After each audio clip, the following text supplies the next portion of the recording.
वर्णानाम अर्थ संघानाम रसानाम छंदसामपि मंगलानाम च कर्तारो वंदे बाणी विनायको।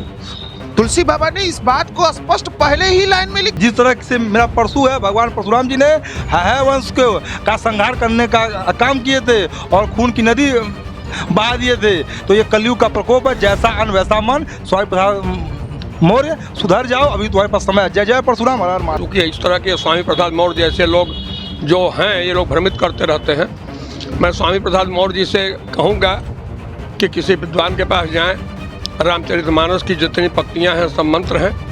आज तक कोई भी भारतवर्ष में कोई भी विद्वान ऐसा विश्व में कोई पैदा नहीं हुआ। आज लोग रामचरितमानस के जितने भी मंत्र हैं आज भी शोध कर रहे हैं और अलग अलग उसका अर्थ निकालते हैं जो समाज के लिए हितकर होता है। तो फरसा वाले बाबा से जानेंगे कि जो बवाल मचा हुआ है, स्वामी प्रसाद मौर्य का बयान है कि रामचरितमानस को बैन कर दिया जाए, क्या कहना चाहेंगे? मैं अखिल भारतीय ब्राह्मण महासभा के श्री परशुराम सेना का जिलाध्यक्ष है आचार्य चंद्र प्रकाश मई त्रिपाठी उर्फ फरसा बाबा, और मैं परशुराम भक्त हूँ, इसलिए मुझे फरसा बाबा के नाम से लोग जानते हैं।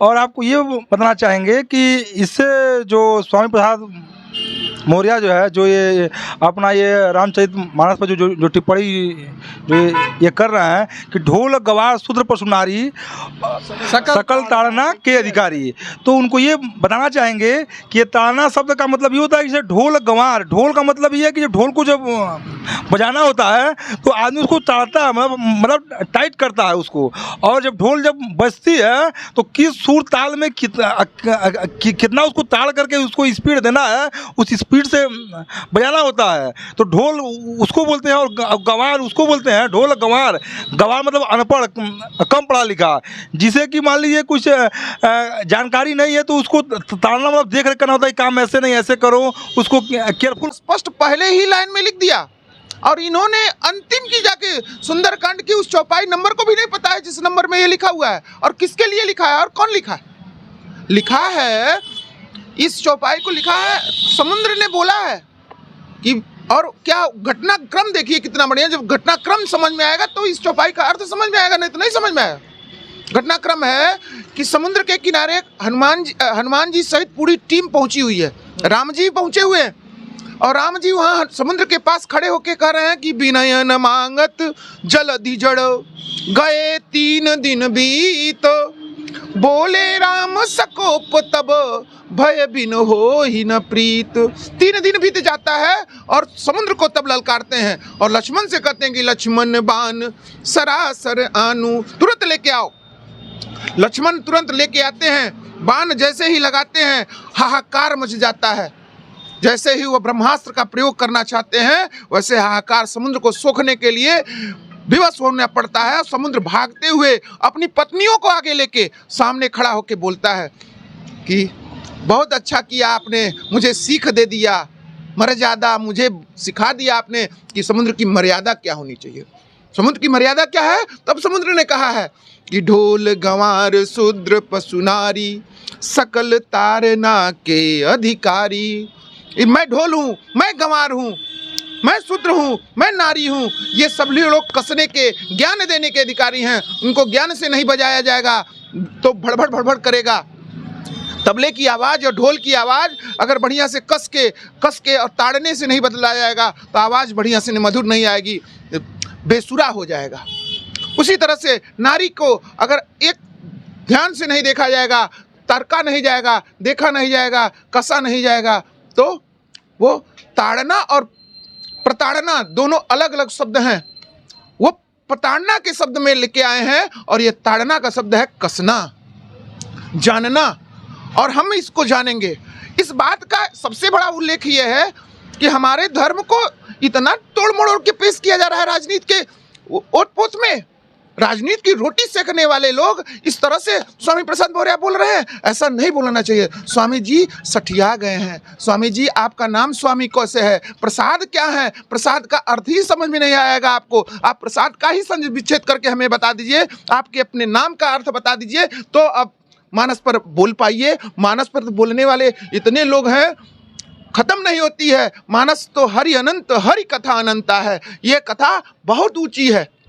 तो देखिए किस तरह से कथावाचक है, इन्होंने समझा दिया क्योंकि 2024 का चुनाव आने वाला है। रामचरितमानस को लेकर बयानबाजी बिहार से शुरू हुई और यूपी में आकर रुकी हुई है और आए दिन कुछ ना कुछ ऐसा हो रहा है कि सियासत में और उबाल आ रहा है। तो स्वामी प्रसाद मौर्य का एक बयान ट्रेंड कर रहा है जिसमें उन्होंने कहा कि रामचरितमानस को बैन किया जाना चाहिए या कुछ चौपाइयों का संशोधन किया जाना चाहिए। ये तमाम ऐसी बातें हैं। इसी पे बातचीत करने के लिए हम नौसर पे एक दुकान पर आ गए। हमारे जस्ट दाहिने बगल आप देखेंगे कुछ लोग हैं जो रामचरितमानस को पढ़ते हैं, सुनते हैं, जानते हैं। फरसा वाले बाबा है और जस्ट हमारे बाएं साइड एक कथावाचक है। तो इस पे जानेंगे कि इनकी राय क्या है।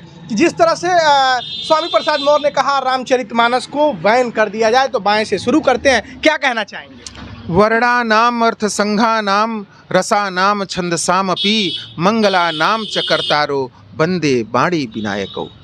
तुलसी बाबा ने इस बात को स्पष्ट पहले ही लाइन में लिख नहीं ऐसे करो, उसको केयरफुल करना होता है। ढोलक गंवार शूद्र मतलब कम पढ़ा लिखा, मतलब जिसको लोग बोलते हैं, लोग पैर से लोग लेते हैं शूद्र को, जिसको प्रणाम करने के लिए अच्छे अच्छे विद्वान लोग सर झुकाते हैं, उसी को बोलते हैं पैर या शूद्र बोलते हैं। और नारी को भी केयर करना होता है। जब वो बच्चे के समान होती है तो माँ बाप केयर करते हैं, बड़ी होती है भाई केयर करते हैं, शादी पत्नी होती है तो पति केयर करते हैं। तो नारी को केयर करना मतलब भी होता है ताड़ना, एक तरह से ताड़ना। सकल मतलब कि ये इसको देखिए कि कौन कैसा है, किसको किस हिसाब से आपको ट्रीट करना है, तो उसी को बोलते सकल ताड़ना। तब उसी को उस हिसाब से ताड़ो कि पशु है, नारी है, किसको किस हिसाब से उसको ताड़ना, किस तरह से सिखाना है, तब उसके आप अधिकारी होंगे। तो ये उसका सेंस है। और आपको तो वो कह रहे हैं बैन कर दिया जाए या तो रामचरितमानस में संशोधन कर दिया जाए। उनको ये नहीं मालूम है कि राम काज किन्हे बिनु मोई कहाँ विश्राम। हम सुबह जब उठते हैं तो यही सोचते हैं कि रामचंद्र जी के नाम से कौन सा काम कर दिया जाए जो हमारे आत्मीयता को संतुष्टि मिल जाए। और हम ब्राह्मण हैं, हम जो है सनातन धर्म के रखवाले हैं। और ये है कि बिनु सत्संग विवेक न होई, राम कृपा बिसुलम न सोई। इसका मतलब है कहीं न कहीं स्वामी प्रसाद मौर्य कहीं सत्संग में न उनको अपना तन दिए हैं, ना अपना मन दिए हैं, ना अपना धन दिए हैं। वो अभी अनपढ़ हैं। उनका जो गुरु था वो भी अनपढ़ ही था, कि गुरु का मतलब होता है कि वो अंधकार से प्रकाश की ओर ले जाए। कि कहा गया है गुरु ब्रह्मा गुरु विष्णु गुरुदेव महेश्वर गुरु साक्षात परम ब्रह्मा तस्मै श्री गुरुवे नमः। गुरु वो होता है जो अंधकार से लोगों को प्रकाश की ओर ले जाए। और धर्मो रक्षते रक्षता, मैं धर्म के रक्षा के लिए ही मैं इस पृथ्वी पे मैं पैदा हुआ हूँ। और हमारे धर्म पर अगर कोई कुठाराघात करेगा तो मैं उसका संहार करने के लिए मजबूर हो जाऊंगा। जिस तरह से मेरा परशु है, भगवान परशुराम जी ने है वंश का संहार करने का काम किए थे और खून की नदी बहा दिए थे। तो ये कलयुग का प्रकोप है, जैसा अन्न वैसा मन। स्वामी प्रसाद मौर्य सुधर जाओ, अभी तुम्हारे पास समय है। जय जय परशुराम, हर हर महादेव। देखिए, क्योंकि मौर्य जी माननीय पद पर हैं, इसलिए मैं उनको कुछ अपशब्द नहीं कहूँगा। इतना ही कहूँगा कि रामचरितमानस का जो दोहा है, चौपाई है, जो कुछ भी है, वो एक जो है स्मृति है। महर्षि तुलसीदास जी की एक स्मृति है और वो भी कलयुग के लिए है और पूरे अखिल विश्व के लिए, संपूर्ण समाज के लिए है। न किसी जात के लिए है, न किसी धर्म के लिए है, पूरे विश्व के लिए है। तो उस पर बैन लगाने का सोच नहीं चाहिए। हाँ, अगर कुछ जो है अर्थ में कुछ भ्रामकता है, भ्रम है, तो अर्थों पर विवाद होना चाहिए। लेकिन सीधे गोस्वामी जी के जो वचन हैं, ये शंकर जी के वचन हैं। कल विलोक कलयुग को यानी विवाद को देख करके जो है पार्वती और शंकर जी का जो है ये महामंत्र है। तो मंत्र नहीं बदला जा सकता। तो चाचा जी हैं एकदम गजब का, देखिएगा हैं, बोलेंगे तो एकदम गजब का बोलेंगे। तो आ गए मोच और डाई कराएं क्या? नहीं, डाई तो कराना मजबूरी है। टीका होगा एकदम जबर लगा है। थोड़ा सा इस पे बताइए। और स्वामी प्रसाद मौर्य जी ने कहा है कि रामचरितमानस को बैन कर दिया जाए या तो संशोधन किया जाए। टीका तो हम इसलिए लगाते हैं कि हिंदू अगर हम हैं तो हम टीका लगाएंगे।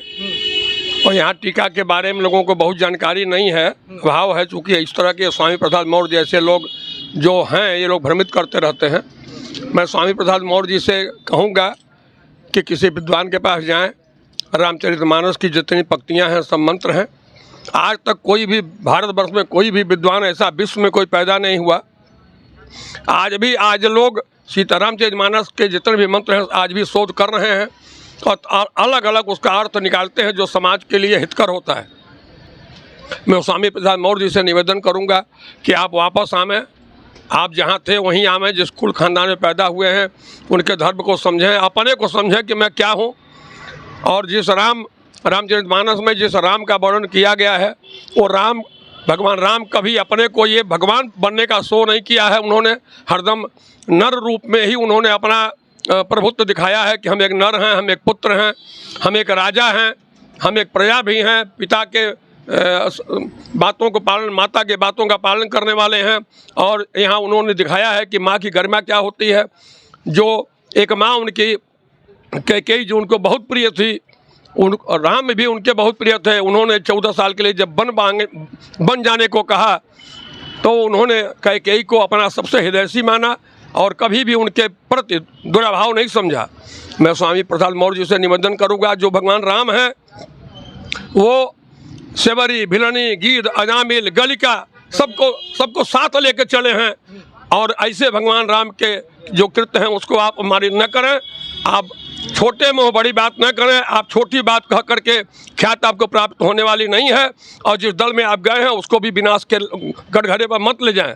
तो देखिए किस तरह से सबका अपना अपना मत है। भरसा वाले बाबा फरसा उठा के अपनी बातें कर रहे थे, लोगों का अपना मत था। चाचा जी ने भी कही अपनी बात। तो ये लोग हैं जो रामचरितमानस को पढ़ते हैं, उसमें जो कुछ है उसे का पालन करने की कोशिश करते हैं। और लगभग भारत में बहुत से ऐसे घर है, बहुत क्या लगभग हर घरों में रामचरितमानस का पाठ कराया जाता है। विश्व में भी पाठ कराया जाता है। सुंदर कांड का लोग लगभग हर मंगलवार को पाठ करते हैं। तो लोगों के रक्त में, लोगों के तन मन सब में बसा हुआ है रामचरितमानस। तो काफ़ी लोग आक्रोशित हैं उस बयान को लेके। तो ऐसी ही खबरें अलग अलग जगहों से जाके दिखाने की कोशिश करते हैं कि कोई खबर खास क्यों है।